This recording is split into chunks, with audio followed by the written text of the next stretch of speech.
Hello friends, welcome to study with Kashi. तो friends, अगर आप भी 27 फरवरी को फिजिक्स का एग्जाम देने वाले हैं तो ये वीडियो आपके लिए बहुत ज़्यादा इंपॉर्टेंट होने वाली है, क्योंकि आज की वीडियो में हम लेकर के आए हैं क्लास 12 फिजिक्स के मोस्ट इंपॉर्टेंट अति लघुत्तरीय प्रश्न, जो कि 2017 से 2025 तक बार बार पूछे गए हैं।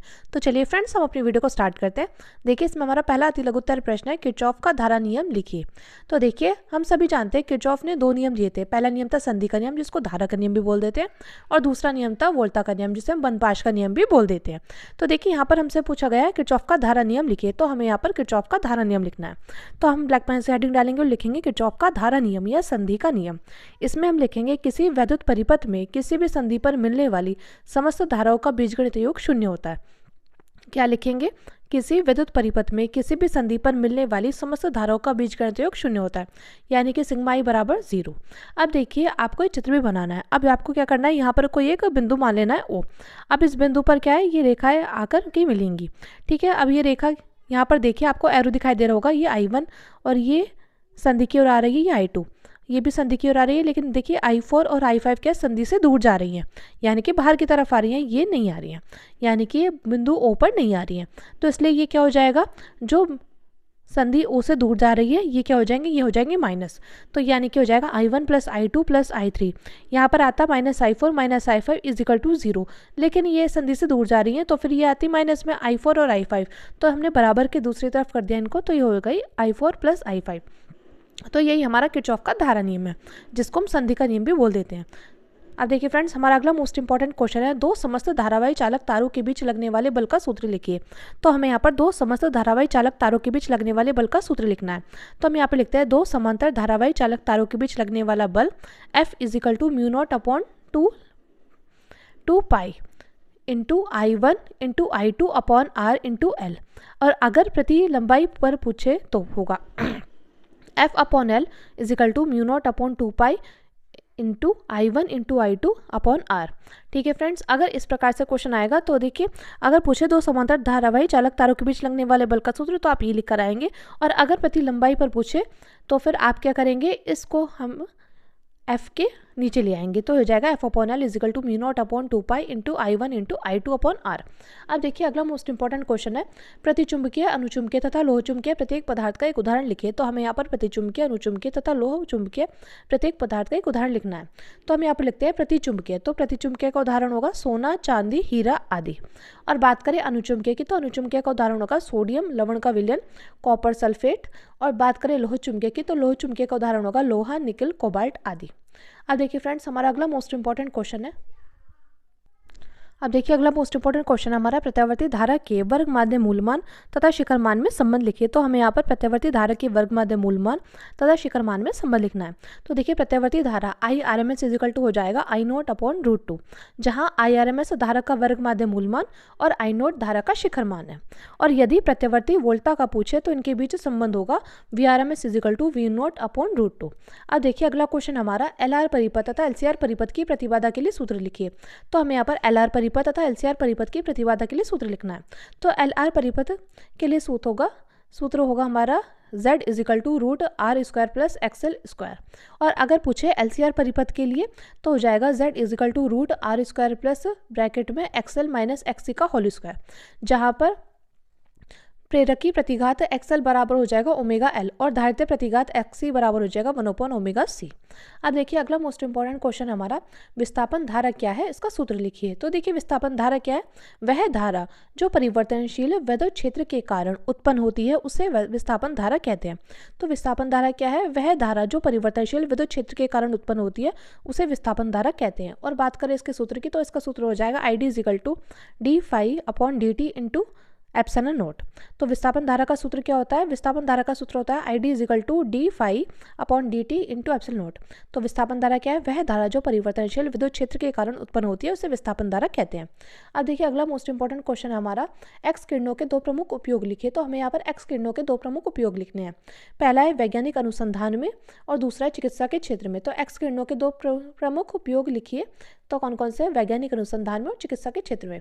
अब देखिए, अगला हमारा मोस्ट इंपॉर्टेंट क्वेश्चन है, तो देखिए अगला क्वेश्चन है, प्रत्यावर्ती परिपथ में वोल्ट मीटर का पाठ्यांक 220 वोल्ट है, तो विभव का शिखर मान लिखिए। तो हमें यहाँ पर विभव का शिखर मान लिखना है। तो हम यहाँ पर लिखेंगे प्रत्यावर्ती धारा परिपथ में वोल्ट मीटर द्वारा मापा गया मान वर्ग माध्य मूल मान यानी कि VRMS होता है। तो देखिए VRMS बराबर कितना दिया गया है, 220 वोल्ट दिया गया है। तो हमें क्या निकालना है, हमें विभव का शिखर मान निकालना है। तो शिखर मान के लिए गणना सूत्र होगा, या तो V0 हमें निकालना है। तो ये हो जाएगा V0 = VRMS × √2। अब हम जानते हैं √2 का मान क्या होता है, √2 का मान होता है 1.414। अब देखिए हम कर देंगे यहाँ पर V0 = 220 × 1.414। जब हम इसकी गुणा इसमें करेंगे तो आ जाएगा V0 = 311 वोल्ट लगभग। अब देखिए अगला मोस्ट इंपॉर्टेंट क्वेश्चन हमारा, वाठीन धारा से क्या तात्पर्य है। तो वाठीन धारा वह धारा है जो प्रत्यावर्ती धारा यानी कि AC परिपथ में प्रवाहित होने पर कोई औसत शक्ति क्षय नहीं करती, यानी परिपथ में ऊर्जा की खपत शून्य होती है। तो वाठीन धारा क्या होती है, वाठीन धारा वह धारा है जो प्रत्यावर्ती धारा यानी कि AC परिपथ में प्रवाहित होने पर कोई औसत शक्ति क्षय नहीं करती, यानी परिपथ में ऊर्जा की खपत शून्य होती है। अब देखिए अगला मोस्ट इंपॉर्टेंट क्वेश्चन हमारा, चुंबकीय द्विध्रुव आघूर्ण का सूत्र, मात्रक तथा विमा लिखिए। तो हमें यहाँ पर चुंबकीय द्विध्रुव आघूर्ण का सूत्र, मात्रक तथा विमा लिखनी है। तो देखिए बात करें चुंबकीय द्विध्रुव आघूर्ण, तो ये हो जाएगा M = I × A। और बात करें इसके मात्रक की, तो इसका मात्रक होता है एम्पेयर × मीटर² या जूल प्रति टेस्ला।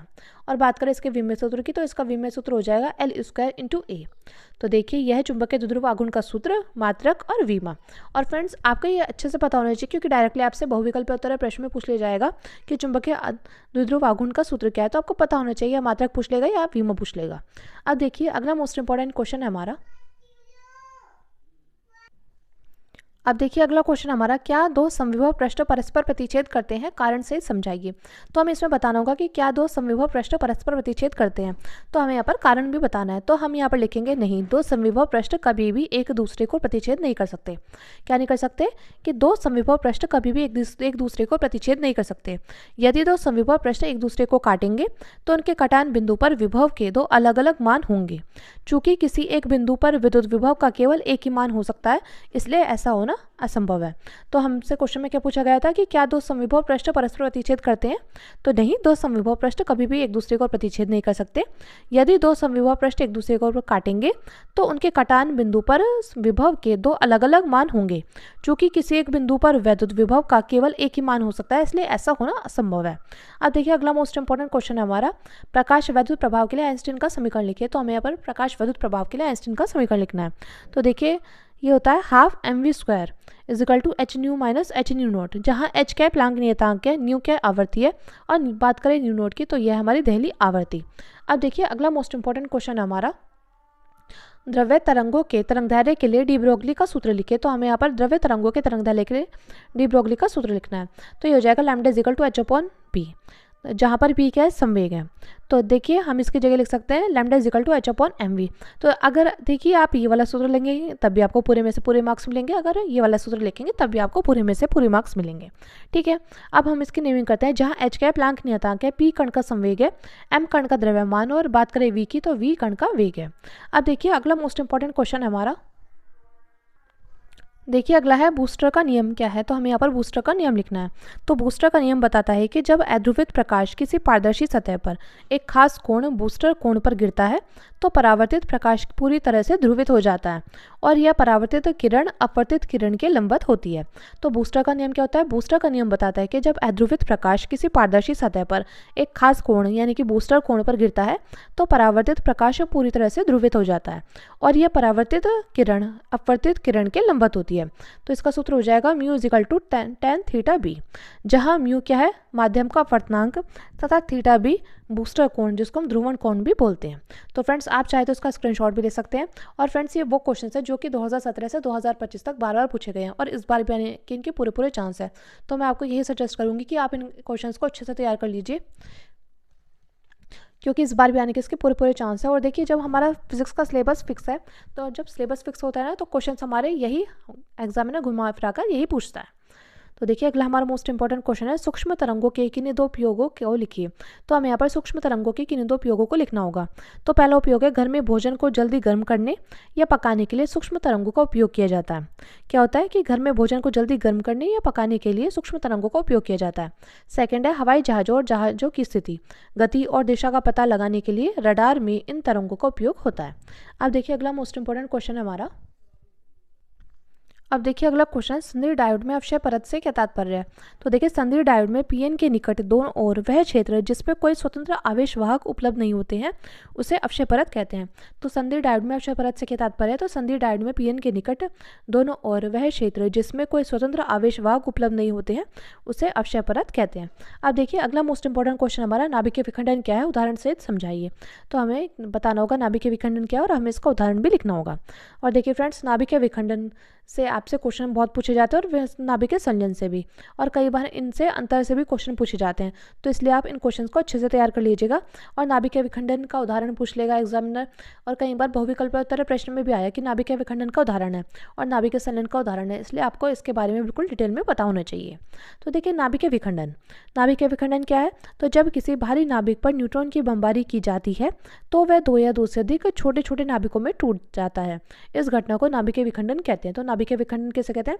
तो जब किसी भारी नाभिक पर न्यूट्रॉन की बमबारी की जाती है तो वह दो या दो से अधिक छोटे छोटे नाभिकों में टूट जाता है। इस घटना को नाभिकीय विखंडन कहते हैं। अब बात करें इसके उदाहरण की, इसका उदाहरण है 92 uranium 235 plus 0N1 arrow 56 barium 144 plus 36 krypton 89 plus 3 0N1 plus ऊर्जा। तो ये इसका उदाहरण है। अब देखिए बात करें नाभिकीय संलयन की। तो जब दो या दो से अधिक हल्के नाभिक मिलकर एक भारी नाभिक का निर्माण करते हैं तो इस प्रक्रिया को नाभिकीय संलयन कहते हैं। तो नाभिकीय संलयन किसे कहते हैं।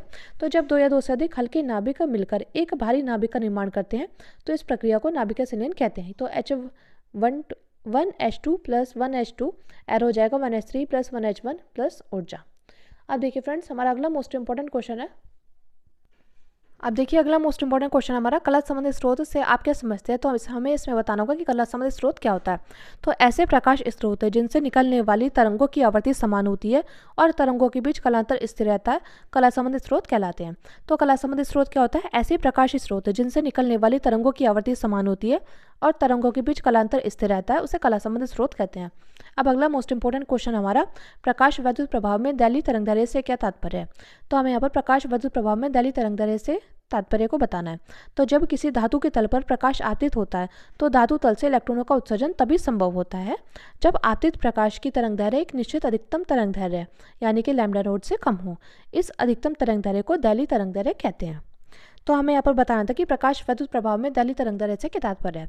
तो जब किसी धातु के तल पर प्रकाश आपतित होता है तो धातु तल से इलेक्ट्रॉनों का उत्सर्जन तभी संभव होता है जब आपतित प्रकाश की तरंगदैर्घ्य एक निश्चित अधिकतम तरंगदैर्घ्य लैम्डा नॉट से कम हो। से इस अधिकतम तरंगदैर्घ्य को दैलीय तरंगदैर्घ्य कहते हैं। अब देखिए अगला मोस्ट इंपॉर्टेंट क्वेश्चन है हमारा, विद्युत चुंबकीय तरंगें क्या होती है और इसकी विशेषताएं लिखिए। तो हमें यहाँ पर विद्युत चुंबकीय तरंगें क्या होती है ये बताना है और इसकी विशेषता भी बतानी है। तो विद्युत चुंबकीय तरंगें ऊर्जा के रूप में विद्युत चुंबकीय तरंगें ऊर्जा के ऐसे रूप हैं जो आवेशित कणों के दोलन से उत्पन्न होती हैं और प्रकाश की गति 3 × 10⁸ मीटर पर सेकंड से निर्वात में भी यात्रा कर सकती हैं। तो विद्युत चुंबकीय तरंगें क्या है। विद्युत चुंबकीय तरंगें ऊर्जा के ऐसे रूप हैं जो आवेशित कणों के दोलन से उत्पन्न होती है और प्रकाश की गति यानी कि 3 × 10⁸ मीटर पर सेकंड से निर्वात में भी यात्रा कर सकती है। इसके आगे हम लिखते हैं, ये अनुप्रस्थ तरंगे हैं जिनमें विद्युत और चुंबकीय क्षेत्र परस्पर लंब दिशा में कंपन करते हैं और इन्हें संचार के लिए किसी माध्यम की आवश्यकता नहीं होती। अब देखिए फ्रेंड्स, एक बात और, आपसे डायरेक्टली क्वेश्चन पूछा जाता है कि विद्युत चुंबकीय तरंगे क्या है, अनुप्रस्थ तरंगे, अनुदैर्घ्य तरंगे। तो देखिए विद्युत चुंबकीय तरंगे हैं अनुप्रस्थ तरंगे, ये बात आपको अच्छे से पता होना चाहिए क्योंकि बहुत बार बहुविकल्पीय उत्तर प्रश्न में डायरेक्टली पूछा गया है कि विद्युत चुंबकीय तरंगे हैं, तो आपको पता होना चाहिए ये होती है अनुप्रस्थ तरंगे। अब देखिए हमें लिखना है विद्युत चुंबकीय तरंगों की मुख्य विशेषता। तो हम ब्लैक पेन से हेडिंग डालेंगे और लिखेंगे विद्युत चुंबकीय तरंगों की मुख्य विशेषता। तो इसमें पहली विशेषता है ये परावर्तन, अपवर्तन, विवर्तन और व्यतिकरण जैसे गुण प्रदर्शित करती है। क्या करती है विद्युत चुंबकीय तरंगे, ये परावर्तन, अपवर्तन, विवर्तन और व्यतिकरण जैसे गुण प्रदर्शित करती है। अब दूसरा पॉइंट हम इसमें लिखते हैं, ये एक दूसरे के लंबवत दोलनशील विद्युत और चुंबकीय क्षेत्रों से बनी होती है। क्या होती है, ये एक दूसरे के लंबवत दोलनशील विद्युत और चुंबकीय क्षेत्रों से बनी होती है। अगला पॉइंट हम इसमें लिखते हैं, निर्वात में इनकी गति प्रकाश की गति लगभग 3 लाख किलोमीटर प्रति सेकंड के बराबर होती है। अगला पॉइंट हम इसमें लिखते हैं, अनुप्रस्थ प्रकृति की ये तरंगे संचरण की दिशा के लंबवत कंपन करती है। अगला पॉइंट हम इसमें लिखते हैं, इनके लिए माध्यम की आवश्यकता नहीं होती, ये निर्वात, हवा, ठोस और द्रव सभी माध्यमों में यात्रा कर सकती है। अब देखिए अगला मोस्ट इंपॉर्टेंट क्वेश्चन है हमारा, देखिए अगला क्वेश्चन है, विभव प्रवणता किसे कहते हैं? तो बिंदु आवेश के कारण वैद्युत क्षेत्र की दिशा में दूरी परिवर्तन के साथ विभव में परिवर्तन की दर को विभव प्रवणता कहते हैं। तो विभव प्रवणता किसे कहते हैं? तो बिंदु आवेश के कारण वैद्युत क्षेत्र की दिशा में दूरी परिवर्तन के साथ विभव में परिवर्तन की दर को विभव प्रवणता कहते हैं। और विभव प्रवणता बराबर हो जाएगा विभव परिवर्तन अपॉन दूरी परिवर्तन, यानी कि विभव प्रवणता बराबर minus delta we upon delta x. अब देखिए अगला मोस्ट इंपॉर्टेंट क्वेश्चन हमारा, विद्युत विभव की परिभाषा मात्रक व विमा लिखे। तो हमें यहाँ पर विद्युत विभव की परिभाषा मात्रक व विमा लिखनी है। तो हम यहाँ पर लिखते हैं, एकांक धन परीक्षण आवेश को अनंत से वैद्युत क्षेत्र के भीतर किसी बिंदु तक लाने में किए गए कार्य वैद्युत विभव कहलाता है। तो क्या है, एकांक धन परीक्षण आवेश को अनंत से वैद्युत क्षेत्र के भीतर किसी बिंदु तक लाने में किए गए कार्य को वैद्युत विभव कहते हैं। ठीक है, तो इस बात करें इसके सूत्र की, तो इसका सूत्र हो जाएगा V = W upon Q note. और बात करें इसके मात्रक की, तो इसका मात्रक हो जाएगा जूल। कार्य का मात्रक क्या होता है? जूल। और आवेश का मात्रक होता है कुलाम, तो इसका मात्रक हो जाएगा जूल प्रति कुलाम। और बात करें इसके विमा की, विमा हो जाएगी ml² T⁻³ A⁻⁻1। अब देखिए अगला मोस्ट इंपॉर्टेंट क्वेश्चन हमारा, यदि दो आवेशित कणों के बीच की दूरी आधी कर दी जाए तो उनके बीच लगने वाले बल पर क्या प्रभाव पड़ेगा? तो देखिए फ्रेंड्स, मोस्ट इंपॉर्टेंट क्वेश्चन है और हर साल पूछा गया है, और देखिए कई बार तो बहुविकल्पोत्तर प्रश्न में पूछा गया। तो यदि दो आवेशित कणों के बीच की दूरी आधी कर दी जाए तो उनके बीच लगने वाले बल पर क्या प्रभाव पड़ेगा? तो हम इसके लिए क्या करेंगे, हम इसके लिए कूलाम का नियम का इस्तेमाल करेंगे। तो हम यहाँ पर लिखेंगे कूलाम के नियम से। तो हम यहाँ पर लिखेंगे F = 1/4πε0 × Q1 × Q2 upon R²। अब हम इसको मान लेंगे समीकरण नंबर 1। ठीक है फ्रेंड्स, अब देखिए यहाँ पर क्या, यहाँ पर बोला गया यदि दो आवेशित कणों के बीच की दूरी आधी कर दी जाए, यानी कि R या कर दी जाए R/2 कर दी जाए। तो हम यहाँ पर लिखेंगे R = R/2। तो हम मान लेंगे इसे F'। अब हम क्या करेंगे, R की जगह रख देंगे R/2। तो ये हो जाएगा 1/4πε0 × Q1 × Q2 अपॉन R/2 का होल स्क्वायर। तो जब हम इसका होल स्क्वायर करेंगे तो ये आ जाएगा F' = 1/4πε0 × Q1 × Q2 upon R² upon 4। अब देखिए ये इससे कर सकता था, लेकिन हम इसको काटेंगे नहीं। ठीक है, ये क्या हो जाएगा, ये ऊपर चला जाएगा, यानी कि हो जाएगा F' = 4 ब्रैकेट में 1/4πε0 × Q1 × Q2 अपॉन में R²। यानी कि ये सारा पोर्शन किसके बराबर हो जाएगा, कूलाम के नियम से इस F के बराबर हो जाएगा। यानी कि यहाँ पर आ जाएगा F' = 4F। तो यहाँ पर यह बल 4 गुना हो जाएगा। तो देखिए आप यहाँ पर लिखेंगे, यदि दो आवेशित कणों के बीच की दूरी आधी कर दी जाए तो उनके बीच लगने वाला बल 4 गुना हो जाएगा। अब देखिए फ्रेंड्स, हमारा अगला मोस्ट इंपॉर्टेंट क्वेश्चन है। अब देखिए अगला क्वेश्चन है, आवेशित कण के अनुगमन वेग तथा धारा घनत्व के बीच संबंध लिखिए। तो हमें यहाँ पर आवेशित कण के अनुगमन वेग तथा धारा घनत्व के बीच संबंध लिखना है। तो हम यहाँ पर लिखते हैं अनुगमन वेग तथा धारा घनत्व में संबंध। तो ये हो जाएगा J = I/A, जहाँ पर I = होता है NeAVD और J बराबर हो जाएगा NeAVD अपॉन A। तो इस A से ये A कैंसिल हो जाएगा, तो J बराबर हो जाएगा NeVD। और J क्या है, J यहाँ पर धारा घनत्व है।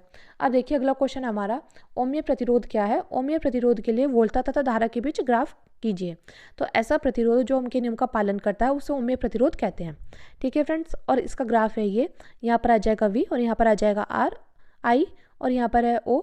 तो इसका ग्राफ कुछ इस प्रकार से खींचेगा।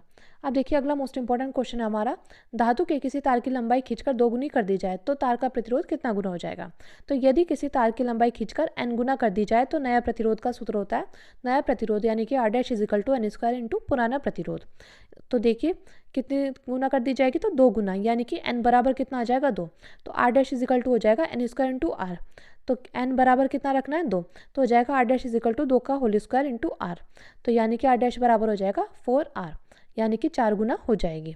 तो आप आंसर इसी प्रकार से लिख करके आएंगे कि धातु के किसी तार की लंबाई खींचकर 2 गुनी कर दी जाए तो तार का प्रतिरोध 4 गुना हो जाएगा। अब देखिए अगला मोस्ट इंपॉर्टेंट क्वेश्चन हमारा, देखिए अगला क्वेश्चन है, डी ब्रोगली तरंगदैर्घ्य के सूत्र को उपयुक्त प्रतीकों के साथ लिखिए। तो हम यहाँ पर डी ब्रोगली तरंगदैर्घ्य के सूत्र को उपयुक्त प्रतीकों के साथ लिखना है। तो ये हो जाएगा λ = h/√2mk या λ = h/p या λ = h/mv, जहाँ p क्या है, p संवेग है। अब देखिए अगला क्वेश्चन है, हाइड्रोजन परमाणु का इलेक्ट्रॉन वृत्तीय कक्षा में घूम रहा है, इसका कोणीय संवेग प्लांक नियतांक के पदों में लिखिए। तो ये जाएगा J = n/2π या mvr = n/2π। यदि n बराबर 1 है तो हो जाएगा mvr = h/2π, जहाँ n क्वांटम संख्या को बताता है। अब अगला क्वेश्चन हमारा, हाइड्रोजन के स्पेक्ट्रम में कौन सी श्रेणी पराबैंगनी भाग में बनती है? तो लाइमर श्रेणी पराबैंगनी भाग में बनती है। तो देखिए फ्रेंड्स, मोस्ट इंपॉर्टेंट क्वेश्चन है, बहुत बार पूछा गया। अब देखिए इस क्वेश्चन से रिलेटेड यहाँ पर क्वेश्चन पूछा गया कि हाइड्रोजन के स्पेक्ट्रम में कौन सी श्रेणी किस भाग में बनती है। तो देखिए इस क्वेश्चन से आपके बहुविकल्प उत्तर प्रश्न भी यहाँ से तैयार हो जाएंगे। तो देखिए बात करें लाइमर श्रेणी की, तो पराबैंगनी भाग में बनती है। तो देखिए अभी आपसे क्वेश्चन पूछा गया था ना कि हाइड्रोजन के स्पेक्ट्रम में कौन सी श्रेणी पराबैंगनी भाग में बनती है, तो लाइमर श्रेणी पराबैंगनी भाग में बनती है। तो देखिए अगला है हमारा बामर श्रेणी, तो ये हमारी दृश्य भाग में बनती है। क्या होती है? तो जो बामर श्रेणी होती है वो दृश्य भाग में बनती है। और बात करें पाषाण श्रेणी की, तो अवरक्त भाग में बनती है। इसी प्रकार ब्रैकेट श्रेणी भी हमारी अवरक्त भाग में बनती है और फुंड श्रेणी भी हमारी अवरक्त भाग में बनती है। यानी कि 3 श्रेणी अवरक्त भाग में बनती है, पाषाण श्रेणी, ब्रैकेट श्रेणी, फुंड श्रेणी। और पराबैंगनी भाग में बनती है लाइमर श्रेणी और दृश्य भाग में बनती है बामर श्रेणी। अब देखिए अगला क्वेश्चन हमारा, तो अगला क्वेश्चन है, आवेशित समांतर प्लेट संधारित्र की प्लेटों के बीच वैद्युत क्षेत्र में ऊर्जा घनत्व का सूत्र लिखिए। तो इसका सूत्र हो जाएगा U = ½ ε0 × E²। अब अगला क्वेश्चन है, मुक्त इलेक्ट्रॉनों के अनुगमन वेग से आप क्या समझते हैं? तो वैद्युत क्षेत्र की विपरीत दिशा में इलेक्ट्रॉनों का औसत वेग अनुगमन वेग कहलाता है। तो हमें बताना था कि मुक्त इलेक्ट्रॉनों के अनुगमन वेग से आप क्या समझते हैं? तो वैद्युत क्षेत्र के विपरीत दिशा में इलेक्ट्रॉनों का औसत वेग अनुगमन वेग कहलाता है। अगला क्वेश्चन हमसे पूछा गया था, किसी चालक के सिरों के बीच विभवांतर तथा मुक्त इलेक्ट्रॉनों के अनुगमन वेग के बीच संबंध लिखिए। तो हम यहाँ पे लिखते हैं विभवांतर तथा इलेक्ट्रॉनों के अनुगमन वेग में संबंध। तो VD हो जाएगा EV/ml × τ, जहाँ VD अनुगमन वेग, E इलेक्ट्रॉन, V विभवांतर, M द्रव्यमान और टाउ की शांति काल है। अब देखिए अगला क्वेश्चन हमारा, वैद्युत धारा तथा अनुगमन वेग के बीच संबंध लिखिए। तो हमें यहाँ पर वैद्युत धारा और अनुगमन वेग के बीच संबंध लिखना है। तो हम यहाँ पर लिखते हैं वैद्युत धारा तथा अनुगमन वेग में संबंध। तो ये हो जाएगा I = NA/VD, जहाँ I धारा, A क्षेत्रफल है, N इलेक्ट्रॉनों की संख्या है और VD क्या है? अनुगमन वेग है। अब अगला क्वेश्चन है, पूर्ण आंतरिक परावर्तन के उदाहरण लिखिए। तो हमें यहाँ पर पूर्ण आंतरिक परावर्तन के उदाहरण लिखने हैं। इसका पहला उदाहरण है हीरे का चमकना, दूसरा है प्राकाशिक तंतु, तीसरा है कांच में पड़ी दरार का चमकना। अब अगला क्वेश्चन हमारा, किसी प्रिज्म के पदार्थ के अपवर्तनांक का सूत्र अल्पतम विचलन कोण एवं प्रिज्म कोण के पदों में लिखिए। तो ये हो जाएगा N = sin A + σm/2 sin A/2, जहाँ n अपवर्तनांक, A प्रिज्म कोण है और सिग्मा m न्यूनतम विचलन कोण है। अगला क्वेश्चन हमारा, किसी लेंस की फोकस दूरी किन किन बातों पर निर्भर करती है? तो लेंस की फोकस दूरी किन किन बातों पर निर्भर करती है? तो इसके लिए हम यहाँ पर सूत्र लिखेंगे 1/f = ब्रैकेट में n-1 ब्रैकेट में 1/r1 - 1/r2। तो फोकस दूरी निम्न बातों पर निर्भर करती है, पहली अपवर्तनांक, दूसरी वक्रता त्रिज्या और तीसरी है प्रकाश के रंग पर। अगला देखिए, अगला मोस्ट इंपॉर्टेंट क्वेश्चन हमारा, गोलीय अवतल पृष्ठ के लिए अपवर्तन का सूत्र लिखिए। तो हमें यहाँ पर गोलीय अवतल पृष्ठ के लिए अपवर्तन का सूत्र लिखना है। तो हो जाएगा N/V - 1/U = ब्रैकेट में n-1 × r, जहाँ n अपवर्तनांक है, V प्रतिबिंब की दूरी है, U वस्तु की दूरी है और r हमारी वक्रता त्रिज्या है। अब देखिए अगला क्वेश्चन हमारा, तो देखिए अगला क्वेश्चन है, आवेशों के बीच लगने वाले बल की सहायता से वैद्युतशीलता का विमेय सूत्र निकालिए। तो हम यहाँ पर आवेशों के बीच लगने वाले बल की सहायता से वैद्युतशीलता का विमेय सूत्र निकालना है। तो हम यहाँ पर लिखेंगे कूलाम के नियम से। तो कूलाम का नियम होता है F = 1/4πε0 × Q1 × Q2/r²। तो हम क्या कर देंगे? हम कर देंगे 4π × ε0 × r² × F = Q1 × Q2। तो अब हम क्या करेंगे? यहाँ पर ε0 लिख देंगे, क्योंकि वैद्युतशीलता जो होती है वो होता है ε0। तो ये हो जाएगा Q1 × Q2/F × r। तो हम जानते हैं आवेश का मात्रक क्या होता है? कूलाम। तो कूलाम × कूलाम, और बल का मात्रक क्या होता है? न्यूटन होता है, और दूरी का मात्रक होता है मीटर, तो मीटर स्क्वायर हो गया। ठीक है, तो यानी कि वैद्युतशीलता का जो मात्रक निकल कर आ गया है कूलाम स्क्वायर प्रति न्यूटन टू मीटर स्क्वायर निकल कर आ चुका है। लेकिन देखिए यहाँ पर जो आप क्या निकालना है? अब निकालना है हमें इसका विमेय सूत्र। तो देखिए हम जानते हैं आवेश का सूत्र क्या होता है? Q = IT, यानी कि I क्या होती है? धारा। तो धारा की जगह हम लिख सकते हैं E, क्योंकि एम्पेयर में होता है। तो हो जाएगा ε0 × A² × T² और देखिए बल का जो विमेय सूत्र होता है वो होता है ml T⁻⁻2 और मीटर का होता है L²। तो जब हम इसको सॉल्व करेंगे तो हो जाएगा m⁻⁻1 L⁻⁻3 T⁻4 A²। अब देखिए अगला मोस्ट इंपॉर्टेंट क्वेश्चन है हमारा, गॉस की प्रमेय लिखिए। तो हमें यहाँ पर गॉस की प्रमेय लिखनी है। तो हम यहाँ पर लिखते हैं गॉस की प्रमेय के अनुसार कि किसी बंद पृष्ठ से गुजरने वाला कुल वैद्युत फ्लक्स उस पृष्ठ पर लगे कुल आवेश का 1/ε0 गुना होता है, यानी कि φ = 1/ε0 × Q। तो हो जाएगा φ = Q/ε0। अब देखिए अगला मोस्ट इंपॉर्टेंट क्वेश्चन है हमारा, रेखीय पृष्ठ घनत्व क्या है? तो हमें यहाँ पर रेखीय पृष्ठ घनत्व के बारे में बताना है। तो किसी तार की प्रत्येकांक लंबाई पर वितरित आवेश की मात्रा को रेखीय पृष्ठ घनत्व कहते हैं, और लैम्डा = हो जाएगा Q/L। और बात करें इसकी मात्रक की, तो उसका मात्रक होता है कूलाम प्रति मीटर। अब देखिए अगला क्वेश्चन हमारा, अगला क्वेश्चन हमारा विद्युत चुंबकीय प्रेरण में लेंज का नियम लिख क्या है। तो किसी परिपथ में प्रेरित विद्युद्वाहक बल अथवा प्रेरित धारा की दिशा सदैव ऐसी होती है कि यह उस कारण का विरोध करती है जिससे वह स्वयं उत्पन्न करती है। इससे ही लेंज का नियम कहते हैं। तो क्या होता है, किसी परिपथ में प्रेरित विद्युद्वाहक बल अथवा प्रेरित धारा की दिशा सदैव ऐसी होती है कि वो उस कारण का विरोध करती है जिससे वह स्वयं उत्पन्न होती है, इसे लेंज का नियम कहते हैं। अगला क्वेश्चन हमारा स्वप्रेरण गुणांक क्या है। तो किसी कुंडली का स्वप्रेरण गुणांक उस प्रेरित विद्युद्वाहक बल के संख्यात्मक मान के बराबर होता है जो कि उसी कुंडली में धारा परिवर्तन की दर एकांक होने पर उत्पन्न होता है। यानी कि L हो जाएगा माइनस E अपॉन डेल्टा आई अपॉन डेल्टा टी, या आप चाहे तो इसको लिख सकते हैं L minus E upon D I upon D T. तो बात करें इसके मात्रक की, तो इसका मात्रक होता है हेनरी। अब देखिए डायरेक्टली आपसे बहुविकल्पीय प्रश्न में पूछा जाता है स्वप्रेरण गुणांक का मात्रक क्या है, तो आपको पता होना चाहिए इसका मात्रक होता है हेनरी। अब देखिए अगला क्वेश्चन है, ट्रांसफार्मर किस सिद्धांत पर कार्य करता है, इसका परिणमन अनुपात लिखिए। तो ट्रांसफार्मर अनुन्य प्रेरण सिद्धांत पर कार्य करता है। किस सिद्धांत पर कार्य करता है फ्रेंड्स? तो ट्रांसफार्मर अनुन्य प्रेरण सिद्धांत पर कार्य करता है। अब हमें इसका परिणमन अनुपात बताना है। तो ट्रांसफार्मर में द्वितीयक कुंडली में फेरों की संख्या तथा प्राथमिक कुंडली में फेरों की संख्या के अनुपात को परिणमन अनुपात कहते हैं। तो R हो जाएगा NS/NP। तो फ्रेंड्स आज की वीडियो में बस इतना ही, मिलते हैं नेक्स्ट वीडियो में। Thanks for watching.